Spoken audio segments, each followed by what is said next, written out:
Hello and very welcome back to our YouTube channel. आज हम लोग पढ़ने वाले हैं फिगर ऑफ स्पीच, जो कि एलटी ग्रेड के सिलेबस में मेंशन है।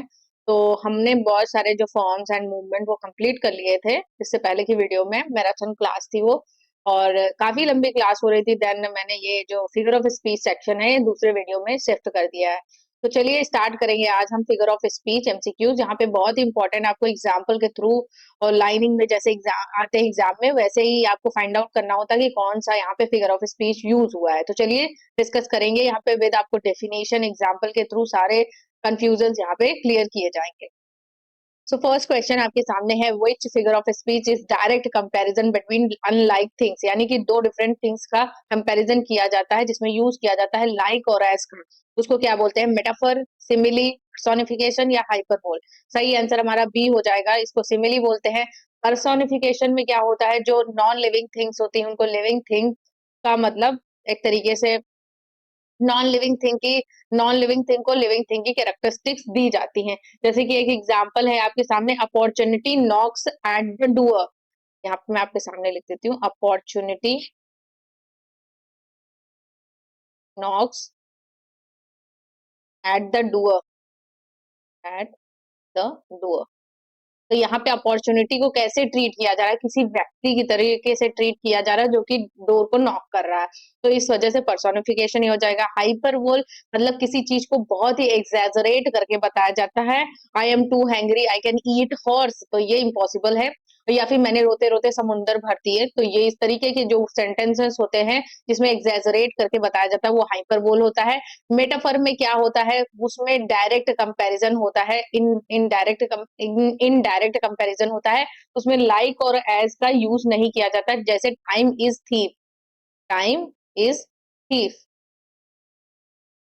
यानी कि अब यहाँ पर समय को चोर से एक्चुअली कंपेयर किया गया, वो भी डायरेक्ट। ओके, नेक्स्ट क्वेश्चन है, identify the figure of speech in the sentence. इस सेंटेंस में आपको फिगर ऑफ स्पीच आइडेंटिफाई करना है। The snow was white blanket covering the field. तो ये बेसिकली आपको इस सेंटेंस में बताना है कौन सा फिगर ऑफ स्पीच यूज किया गया। सिमिली, मेटाफर, सिमिली, पर्सोनिफिकेशन या फिर मेटाफर या फिर apostrophe. The snow was a white blanket covering the field. तो यहाँ पर जो फिगर ऑफ स्पीच यूज हुई है वो है मेटाफर। क्यों है मेटाफर? तो यहाँ पे जो द स्नो है वो एक मेटाफर की तरीके से यूज हुआ है। जैसे कि अगर सिमली का सेंटेंस होता है तो the snow like like a white blanket, तो इस तरीके से होता है। तो यहाँ पे इनडायरेक्ट कंपैरिजन किया गया है, the snow was a white blanket. तो द स्नो यहाँ पे मेटाफर हो जाएगा, तो इस तरीके से सी ऑप्शन हमारा राइट हो जाएगा। पर्सोनिफिकेशन में नॉन लिविंग थिंग को लिविंग थिंग की तरह ट्रीट किया जाता है, लाइक और यूज का सिमिली में यूज किया जाता है। एपोस्ट्रोफी में क्या होता है, नॉन एग्जिस्टेंस पर्सन को एड्रेस किया जाता है, जैसे कि O wind why are you so cold, why are you so cold. ऐसे यहाँ पर ये सेंटेंस होता है। तो ये इस तरीके से जो ओ ऐसे सब सेंटेंस होते हैं इसमें एपोस्ट्रोफी का यूज किया जाता है। नेक्स्ट देखेंगे, identify the figure of speech in the line O Romeo Romeo wherefore art thou Romeo, addressing an absent person और थिंग। जब भी किसी फिगर ऑफ स्पीच में किसी भी एब्सेंट पर्सन या थिंग को एड्रेस किया जाता है तो वो क्या होता है? ओ रोमियो ऐसे करके सेंटेंस है। वेयर आर्ट दाउ रोमियो, तो ऑक्सीमोरन, अपोस्ट्रोफी, आयरनी या फिर मेटोनमी। तो सही आंसर क्या हो जाएगा यहाँ पे? अपोस्ट्रोफी यहाँ पे सही हो जाएगा, क्योंकि जब भी एड्रेस किया जाता है किसी एब्सेंट पर्सन या थिंग को तो अपोस्ट्रोफी में आता है। ऑक्सीमोरन में टू डिफरेंट आइडियाज को रख के दो डिफरेंट आइडियाज को एक साथ रखा जाता है, जैसे कि लव हेट, लव हेट। अगर इसको सेंटेंस में बनाए, we have a love hate relationship, यानी कि हमारा प्यार और नफरत वाला रिलेशनशिप है। तो यहाँ पर दो डिफरेंट कंट्राडिक्टरी शब्दों को एक साथ रखा गया है। आयरनी में क्या होता है कि हम कुछ बोलते हैं लेकिन वो उसका अपोजिट होता है। जैसे कि कोई इंसान होता है, वो ऑफिस लेट आया है तो क्या बोलेंगे कि अरे आप बहुत जल्दी आ गए, लेकिन उसको एहसास भी हो जाए कि हाँ तुम लेट आए हो इसलिए हम ऐसा बोल रहे हैं, तो वो आयरनी हो जाएगा। मेटोनमी में क्या होता है? मेटोनमी में जो क्या होता है, एक एक एसोसिएटेड वर्ड होता है जो कि क्लोजली रिप्रेजेंट करता है इंटायर आइडिया को। जैसे कि हम लिख दे यहाँ पे, India won the world cup, तो यहाँ पर इंडियन टीम को रिप्रेजेंट कर रहा है इंडिया, तो इस वजह से मेटोनमी यहाँ पे हो जाएगा, यानी एक एसोसिएट आइडिया जो होता है पूरे एंटायर जो भी टर्म है उसको एक्सप्लेन करता है। क्लियर? नेक्स्ट है the attribution of human feelings, emotion और एक्शन टू इनएनिमेट्स ऑब्जेक्ट और एब्स्ट्रैक्ट आइडियाज इज कॉल्ड। यहाँ पे पूछा गया है किसी भी फिगर ऑफ स्पीच में जब हम ह्यूमन फीलिंग्स, इमोशंस और एक्शंस को ऑब्जेक्ट करते हैं तो वो क्या कहते हैं उसको? सिमिली, मेटाफर या फिर पर्सोनिफिकेशन या अलिटरेशन। सही आंसर हमारा सी हो जाएगा। यहाँ पे पर्सोनिफिकेशन। अलिटरेशन में क्या होता है कि जो एक्चुअली उसमें कंसोनेंट साउंड का रिपीटिशन होता है, जैसे कि the repetition of the same initial sound is nearly word. Nearly word में कंसोनेंट साउंड का रेपिटेशन होता है, रेपिटेशन होता है। जैसे कि हम यहाँ पे एक एग्जांपल के थ्रू से समझेंगे। Sally, Sally sells, sells, sea shells seashells by the seashore, by the seashore। तो यहाँ पे कौन सा कंसोनेंट साउंड का रेपिटेशन हो रहा है? तो एस का। देखिए नियरली एस का रेपिटेशन हो रहा है। क्लियर? समझ में आ गया? अलिटरेशन में क्या होता है? इनिशियल कंसोनेंट साउंड का रेपिटेशन होता है, वो भी इनिशियल मतलब नियरली रेपिटेशन होता है। नेक्स्ट देखेंगे, identify the figure of speech in the sentence the wind whispered sacred through the sky, through the tree। The wind whispered is sacred through the trees। Hyperbole, metaphor, allusion या फिर personification. तो यहाँ पे सही answer हो जाएगा हमारा personification, क्योंकि विंड को जो कैरेक्टरिस्टिक दी गई है वो एक तरीके से नॉन लिविंग थिंग को लिविंग थिंग वाली कैरेक्टरिस्टिक दी गई, जैसे कि the wind whispered secret through the trees. Okay, next देखेंगे। Seashells, seashore by the seashells, seashells by the seashore is an example of, यही एग्जाम्पल हमने लिया था। इसमें कंसोनेंट साउंड का रेपिटेशन हो रहा है, इनिशियल कंसोनेंट साउंड का। तो यहाँ पे जो सही आंसर हो जाएगा वो हो जाएगा यहाँ पे अलिटरेशन। अगर हम कंसोनेंट, एसोनेंस एंड ओनोमेटोपिया को समझे तो क्या है देखिएगा। एसोनेंस में जो होता है वोवेल साउंड का रेपिटेशन होता है। एग्जाम्पल के थ्रू समझेंगे। आई felt depressed and restless, and restless. तो यहाँ पे जो कौन यहाँ पे वोवेल साउंड का रेपिटेशन किस तरीके से हो रहा है? तो ई के तौर पे हम दे सकते हैं, जैसे I felt depressed, E vowel sound आ रहा है और ई यहाँ पर भी है और ई यहाँ पर भी और ई यहाँ पे। आई फेल्ट डिप्रेस्ड, आप बोल के देखिएगा, आई फेल्ट डिप्रेस्ड एंड रेस्टलेस, तो वही वोवेल साउंड का रेपिटेशन हो रहा है। कॉन्सोनेंट साउंड, कॉन्सोनेंट्स में क्या होता है? कॉन्सोनेंट साउंड का रेपिटेशन होता है, repetition of consonant, repetition of consonant. कैसे? एग्जाम्पल के थ्रू समझेंगे। जैसे कि he struck the clock, he struck the clock, the clock with a quick flick, with a quick flick. कैसे हुआ इसमें कंसोनेंट साउंड? देखिए, he struck the clock with a quick flick. तो यहाँ पे आई सी के इधर आया, सी के इधर आया, सी के इधर आया, सी के इधर आया, सी के इधर आया, सी के इधर आया। तो यही होता है यहाँ पे कंसोनेंट फ्लिक। तो के जो है ये कंसोनेंट में आएगा। ओनोमेटोपिया जो होता है ये इमिटेट करता है साउंड्स को, जैसा साउंड्स होता है वैसे सेंटेंस, हिश, पुश, ऐसे जो मेढक, कटर, ऐसे कुछ भी जो साउंड होते हैं वो यहाँ पर ओनोमेटोपिया में आते हैं। Identify the figure of speech in the phrase deafening silence. Deaf मतलब होता है क्या? बहरा, और साइलेंस मीन भी होता है क्या? शांत या सुनाई ना देना। तो ये दोनों क्या है? ये एक दूसरे को क्या एक तरीके से एक ही तरीके के आइडियाज हैं। डीफनिंग साइलेंस, तो पैराडॉक्स, ऑक्सीमोरॉन और हाइपरबोल या फिर लिटोट्स। सही आंसर क्या हो जाएगा यहाँ पे? ये तो मैंने यहाँ पे कुछ तो गलत बोल दिया था। डीफ मीन्स बहरा तो होता है, बट डीफनिंग और साइलेंस ये दोनों अलग अलग है। तो ये दोनों अगर एक साथ प्लेस्ड हैं तो इनको क्या बोलेंगे? तो डीफनिंग मतलब होता है एक एक्सट्रीम लाउड वॉइस, और साइलेंस मीन्स एब्सेंट वॉइस। तो ये दोनों अपोजिट है एक दूसरे के। तो पैराडॉक्स या फिर ऑक्सीमोरन या फिर हाइपरबोल या लिटोस, सही आंसर हमारा हो जाएगा बी ऑप्शन, ऑक्सीमोरन।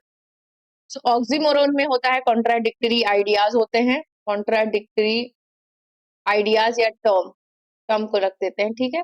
जैसे कि लव हेट, बिटर स्वीट, ऐसे बिटर स्वीट ऐसे करके आएंगे, मतलब डिफरेंट आइडियाज एक साथ ही रखे होंगे, तो वो ऑक्सीमोरन हो जाएगा। हाइपरबोल में एग्जैजरेशन होता है, बातों को बढ़ा चढ़ा कर बताया जाता है।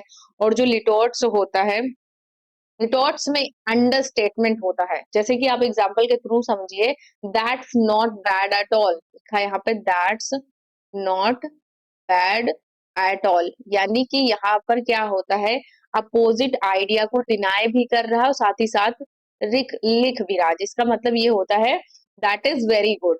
यहाँ का मीनिंग क्या निकल रहा है? That is very good. जैसे कि हम बोलते हैं, कोई हमसे कोई चीज पूछने आता है कि आप कॉफी या टी लेंगे, तो हम कहेंगे नो थैंक्स अ लॉट। तो ये तरीके से क्या हो गया कि हमने मना भी कर दिया और उसको थैंक यू बोल दिया पूछने के लिए।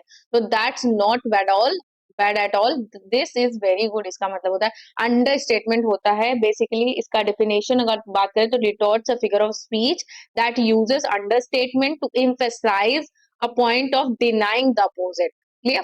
हाइपरबोल में बातें बढ़ा चढ़ा के बोली जाती है। पैराडॉक्स जो होता है, उसमें बेसिकली स्टेटमेंट जो होता है वो कंट्राडिक्टरी होता है, इटसेल्फ अपने आप में वो कंट्राडिक्टरी होता है, बट एक्चुअल में उसके अंदर एक हिडन मीनिंग होता है, जैसे लेस इज मोर, कंट्राडिक्टरी है लेस इज मोर, बट अपने आप में एक डीपर मीनिंग रखता है। क्लियर?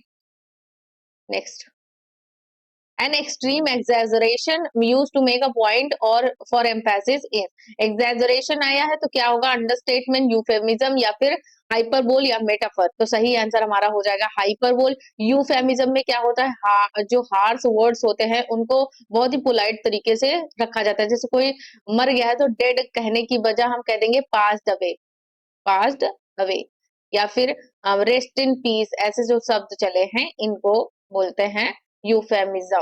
क्लियर? और मेटाफर हमें तो पता ही है, इनडायरेक्ट कंपैरिजन होता है।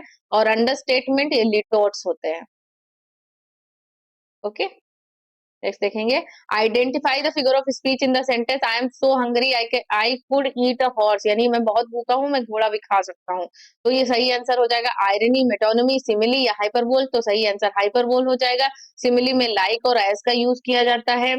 और मेटोनमी में क्या होता है, एक से एक बेसिकली एसोसिएटेड वर्ड को रखा जाता है। जैसे कि हम बात करें यहाँ पे गांधी, जैसे मोहनदास करमचंद गांधी है तो उनके लिए महात्मा गांधी सिर्फ लिख देते हैं, ठीक है। तो ये एक तरीके से मेटोनमी का काम करता है। और आयरनी में क्या होता है, एक हिडन मीनिंग छुपा होता है, आप जो बोल रहे हैं उससे एक डीपर मीनिंग को कन्वे किया जाता है। एक्चुअली सरफेस से ज्यादा एक लिटरल मीनिंग भी होती है। The use of words that imitate the sound they represent बज हिज म्यू इज कॉल्ड, जिसमें साउंड्स को इमिटेट किया जाता है वो क्या होता है? एजोनेंस, ओनोमेटोपिया, एलिटरेशन या कॉन्सोनेंस। तो सही आंसर ओनोमेटोपिया हो जाएगा। एलिटरेशन में क्या होता है, इनिशियल कंसोनेंट साउंड का रेपिटेशन होता है, इनिशियल कंसोनेंट, ठीक है। और यहाँ पे बेसिकली याद रखना, अलिटरेशन में वेरी बिगिनिंग में होता है, बिगिनिंग में होता है। और कंसोनेंट साउंड जो कंसो कंसोनेंस जो होता है, इसमें जो कंसोनेंट साउंड का होता है वो हर वर्ड में ऐसे कभी भी कहीं पर भी हो सकता है पोजीशन में। और एसोनेंस जो होता है वोवेल साउंड का रिपीटेशन होता है। नेक्स्ट देखेंगे, identify the figure of speech in the line the pen is mightier than the sword, here pen refers to the writing literature, sword to military force. तो basically यहाँ पे क्या होता है कि एक एक इस तरीके से होता है कि पेन जो होता है किसी और चीज को रिप्रेजेंट करता है, राइटिंग और लिटरेचर, यानी कि हमारी जो लिखावट है वो तलवार या युद्ध से ज्यादा मतलब ताकतवर है। तो पेन को यहाँ पे राइटिंग और लिटरेचर, और स्वॉर्ड को मिलिट्री फोर्सेस से किया गया है। पर्सोनिफिकेशन या फिर साइनिडॉक या फिर मेटोनमी या फिर आयरनी, सही आंसर क्या हो जाएगा यहाँ पे? साइनिडॉक हो जाएगा। ये अंतर समझिएगा साइनिडॉक और मेटोनमी में। तो इसकी डेफिनेशन लिखिएगा, synecdoche is a figure of speech where a part is used to represent the whole. एक पार्ट जो होता है वो सबको रिप्रेजेंट करता है, पूरे पूरे इंटायर आइडिया को रिप्रेजेंट करता है। जैसे राइटिंग और लिटरेचर का एक पार्ट है पेन, तो इसने रिप्रेजेंट किया राइटिंग और लिटरेचर को। और अगर हम स्वॉर्ड की बात करें तो तलवार, तलवार को रिप्रेजेंट मिलिट्री फोर्स या वायलेंस को रिप्रेजेंट किया स्वॉर्ड ने। इस तरीके से हम समझेंगे इसको, क्योंकि साइनोडॉक जो होता है, synecdoche is a figure of speech where a part is used to represent the whole. He just got a new set of wheels। तो set of wheels क्या हो गई? सेट ऑफ व्हील्स मतलब उसने एक नई कार खरीदी। तो व्हील्स किसको प्रेजेंट कर रही? कार को। यानी कि एक छोटा सा पार्ट जो है इंटायर जो आइडिया है उसको रिप्रेजेंट करता है। दूसरी तरह अगर मेटोनिमी को देखें तो वेयर वन वर्ड और phrase is substitute for another with which it is closely associated. जैसे कि हमने यहाँ पे पंडित जवाहरलाल नेहरू को चाचा नेहरू अगर हम बोले तो सबसे पहले पंडित जवाहरलाल नेहरू का नाम याद आता है, या फिर हम मिसाइल मैन बोले तो अब्दुल कलाम जो है उनका नाम याद आता है। इसी तरीके से जैसे कि the White House issued the bill, the White House issued the bill, issued the bill. तो यहाँ पे व्हाइट हाउस किसको रिप्रेजेंट करता है? जो यूएस की पार्लियामेंट है उसको रिप्रेजेंट कर रहा है। ठीक है, the pen is mightier than the sword. तो इसमें सही आंसर हमारा हो जाएगा साइनेडॉक। सी आंसर हमारा राइट हो जाएगा। इसे बेसिकली ज्यादा आपको कंफ्यूज होने की जरूरत नहीं, क्योंकि कभी भी एग्जाम में दोनों एक साथ नहीं आते हैं। बस इतना सिंपल सा आइडिया ये है कि ये बेसिकली एक दूसरे से एसोसिएट होते हैं। It is different from synecdoche because the substitute word doesn't necessarily have to just need to be part of thing it's replacing. तो ये बस क्लोजली रिलेटेड होता है। ठीक है, नेक्स्ट देखिएगा, a figure of speech where a part is used to represent the whole और the whole part hired hand और वर्कर्स इज मेटोनमी, साइनिडोक या फिर मेटाफर या फिर अल्यूजन। तो सही आंसर हमारा यहाँ पे मेटोनमी हो जाएगा। यहाँ पे जो हायर, यहाँ पे होल पार्ट, ठीक है, होल पार्ट जैसे हायर हैंड्स जो होते हैं वो वर्कर्स को रिप्रेजेंट करते हैं, तो मेटोनमी यहाँ पर सही हो जाएगा। नेक्स्ट देखेंगे, the White House issued a statement today is an example of which figure of speech? यूफेम साइनिडॉक या फिर यूफेमिज्म, पर्सोनिफिकेशन या मेटोनमी। तो सही आंसर हो जाएगा यहाँ पे मेटोनमी।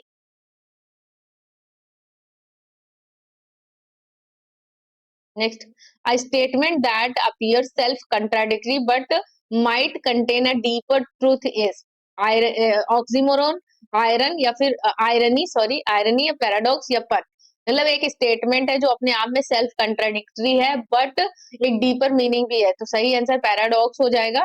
जैसे कि less is more, less is more, ये एग्जाम्पल हो गया। और एक अनदर एग्जाम्पल है, I know that I know nothing. सुकरात का फेमस कोट है, I know that I know nothing, मैं जानता हूं कि मैं कुछ नहीं जानता हूं। इस तरीके के एग्जाम्पल्स होते हैं। नेक्स्ट देखेंगे, when the intended meaning of statement is opposite of its literal meaning it is called paradox, sarcasm, irony या फिर allusion। यहाँ पे जो भी एक तरीके से intended meaning होती है वो अपोजिट होती है ऑफ इट्स लिटरल मीनिंग। क्या बोलते हैं उसको? पैराडॉक्स, सार्काइज्म, आयरनी या फिर अल्यूजन। सही आंसर हमारा सी हो जाएगा, आयरनी। नेक्स्ट देखेंगे, क्या, a subtle or indirect reference to a well-known person, event or literary work is called। अगर किसी भी एक एक्चुअली वर्क में किसी वेल नोन पर्सन, इवेंट या फिर लिटरेरी वर्क को रेफरेंस लिया जाता है तो उसको क्या बोलते हैं? इल्यूजन, अलिटरेशन, अल्यूजन या फिर आयरनी। सही आंसर हो जाएगा अल्यूजन। इल्यूजन जो होता है ये एक तरीके से कोई फॉल्स आइडिया टाइप से होता है। इल्यूजन मीन्स होता है अ फॉल्स आइडिया, इम्प्रेशन और इम्प्रेशन। ओके, अलिटरेशन हमने समझ ही लिया, आयरनी हमें पता ही है। नेक्स्ट देखेंगे, the repetition of vowel sound within non rhyme of words, the rain in Spain falls mainly is क्या है? इसमें कौन सा एक्चुअली वोवेल साउंड है रिपीटिशन रिपीटिशन हो रहा है, नॉन राइमिंग लाइन है, क्या आएगा? Consonance, alliteration, assonance, onomatopoeia. सही आंसर हो जाएगा assonance. The repetition of consonant sound in quick succession with phrase or sentence Mike likes his new bike is क्या है? इसमें क्या है? repetition of consonant, यानी इसमें consonant sound का repetition होता है, मतलब लगातार हो रहा है। क्या बोलेंगे इसको? एजोनेंस, कंसोनेंस या फिर अलिटरेशन या फिर सिबिलेंस। सही आंसर हो जाएगा यहाँ पे कंसोनेंस। बी ऑप्शन हमारा राइट हो जाएगा। नेक्स्ट देखेंगे, identify the figure of speech in the sentence he is not the brightest bulb in the box, meaning he is not the intelligent. तो सही आंसर क्या होगा? तो अंडर स्टेटमेंट है he is not the brightest bulb in the box, यानी कि इन सब में ये सबसे ज्यादा ब्राइट नहीं है, तो इसका मतलब यही अंडर स्टेटमेंट है। Meaning he is not intelligent, तो हाइपरबोल है, लिटोट्स है या आयरनी है, मेटाफर है। बी ऑप्शन राइट हो जाएगा, ये लिटोट्स है। नेक्स्ट देखेंगे, a humorous use of word or phrase that suggests two or more interpretations is, मतलब एक ह्यूमरस वर्ड है जिससे एक से ज्यादा मीनिंग्स निकल रहे हैं, उसको क्या बोलेंगे? फन, पैराडॉक्स, ऑक्सीमोरॉन या फिर आयरनी। सही आंसर हो जाएगा हमारा फन, ए ऑप्शन राइट हो जाएगा। Calling a graveyard a memorial park is an example of softer, less indirect word substitution called is, यानी कि हमने ग्रेवयार्ड को क्या बोला? मेमोरियल पार्क बोला है। तो ये किस चीज का एग्जाम्पल है? किस फिगर ऑफ स्पीच का एग्जाम्पल है? आयरनी का, यूफेमिज्म का, मेटाफर का या साइनिडॉक का? सही आंसर बी हो जाएगा, यूफेमिज्म का। Identify the figure of speech in the line the camera loves her. तो यहाँ पे कैमरा को क्या तरीके से पर्सोनिफाई कर दिया गया है ना, द कैमरा लव्स हर। तो सिमिली, हाइपरबोल, अपोस्ट्रोफी या फिर पर्सोनिफिकेशन। सही आंसर हमारा हो जाएगा डी, पर्सोनिफिकेशन। अगर यहाँ पे कोई एब्सेंट थिंग या आइडिया को रिप्रेजेंट किया जाता तो अपोस्ट्रोफी होता। A speech or remark addressed to a person who cannot hear the speaker or to an abstract idea, object, age, I defy you। तो बेसिकली यहाँ पर बोला जा रहा है कोई स्पीकर किसी ऐसे इंसान को एड्रेस कर रहा है जो कि एब्सेंट है, ठीक है, और उसकी आवाज को नहीं सुन सकता, तो वो पर्सोनिफिकेशन, अपोस्ट्रोफी, मेटोनिमी या आयरनी। बी ऑप्शन राइट हो जाएगा, apostrophe. The opposite of hyperbole is understatement, यानी कि हाइपरबोल का अगर अपोजिट पूछा जाए तो लिटोट्स होगा। ऑल्सो नोन एज, उसको क्या बोलते हैं? तो लिटोट्स उसको बोलते हैं। ए ऑप्शन राइट हो जाएगा। फन क्या होता है यहाँ पे?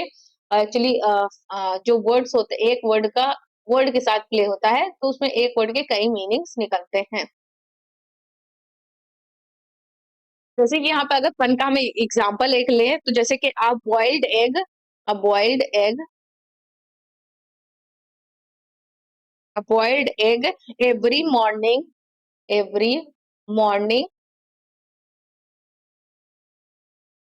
Is hard to beat, is hard to beat, यानी कि सुबह सुबह बॉइल्ड वो अंडा होता है उसको तोड़ना मतलब आसान नहीं होता है, बहुत कठिन होता है। तो यहाँ पे बॉइल्ड एग, तो एक तो एग को रिप्रेजेंट कर रहा है, दूसरा किसी गुस्से वाले इंसान को रिप्रेजेंट कर रहा है ना, इस तरीके से होता है। नेक्स्ट देखिएगा, which figure of speech creates an implied comparison without using like और as। यहाँ पे एक तरीके से कंपैरिजन किया जाता है जो like और as का यूज नहीं किया जाता, सबको पता है वो यहाँ पर मेटाफर हो जाएगा। डी ऑप्शन राइट हो जाएगा।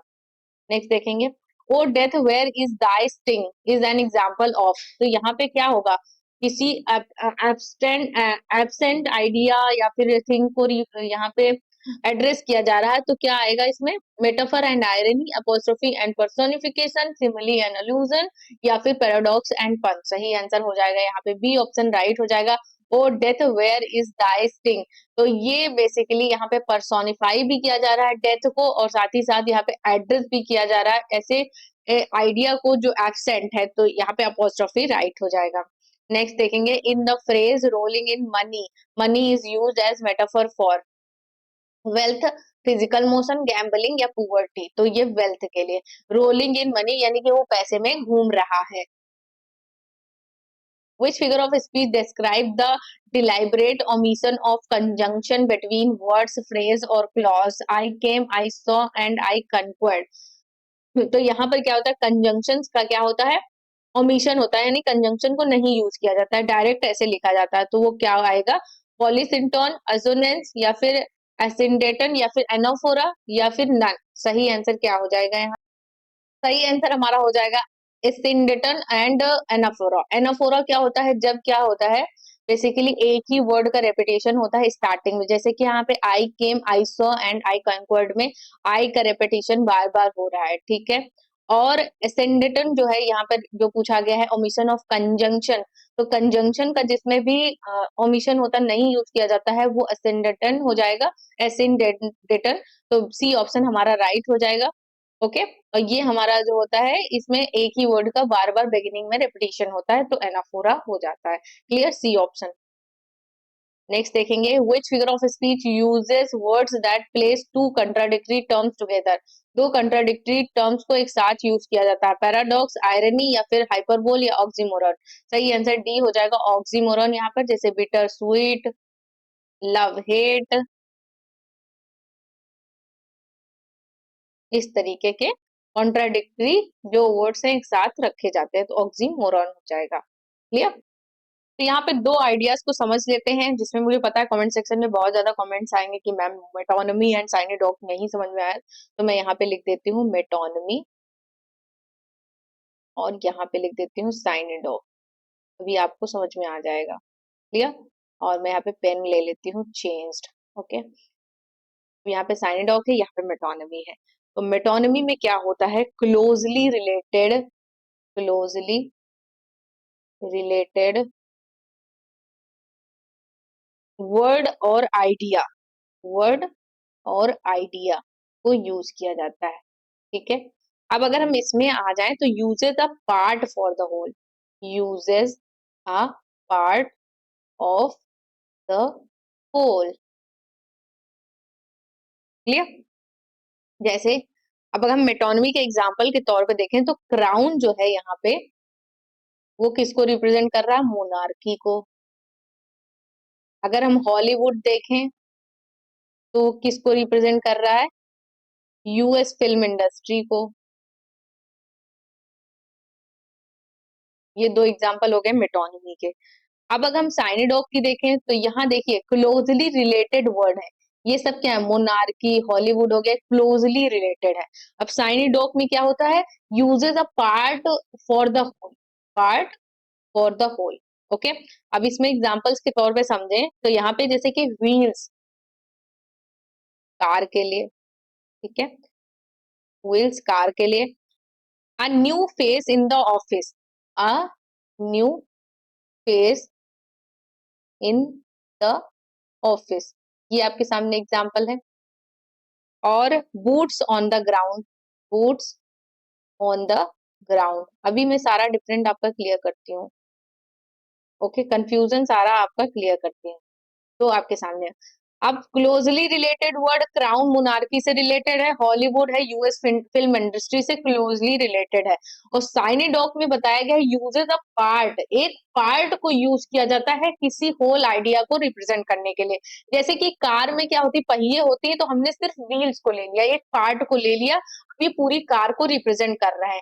A new face in the office, अब फेस जो है किसी पर्सन के अंदर उसके फेस को सिर्फ लिया गया, एक पार्ट को लिया गया है, तो फेस यहाँ पे क्या है, पर्सन है। तो ये ऑफिस में क्या है, a new face in the office, एक नया पर्सन है ऑफिस के अंदर। Boots on the ground, boots जो है सोल्जर्स के बूट्स को रिप्रेजेंट कर रहे हैं, तो सोल्जर्स ऑन द ग्राउंड लिखने के बजाय हमने उनका एक पार्ट ले लिया, boots, boots on the ground लिख लिया। तो समझ में आया, क्लोजली रिलेटेड आइडिया या वर्ड हो तो उसमें एक क्राउन जो क्लोजली रिलेटेड है, हॉलीवुड, यूएस फिल्म इंडस्ट्री, साइनिडॉक में एक पार्ट जो रिप्रेजेंट करता है होल को। अब कोई कंफ्यूजन आप लोगों को होनी नहीं चाहिए। Okay, so thanks for watching, यहीं पे वीडियो खत्म होती है। होप गाइस आपका सारा कंफ्यूजन यहाँ से क्लियर हो गया हो। बाकी मैं डिटेल जो वीडियो लेके आऊंगी तो बहुत अच्छी तरीके से यहाँ पे डिफरेंशिएट करके आपको समझाऊंगी। थैंक्स फॉर वॉचिंग, मिलते हैं नेक्स्ट वीडियो में, बाय बाय।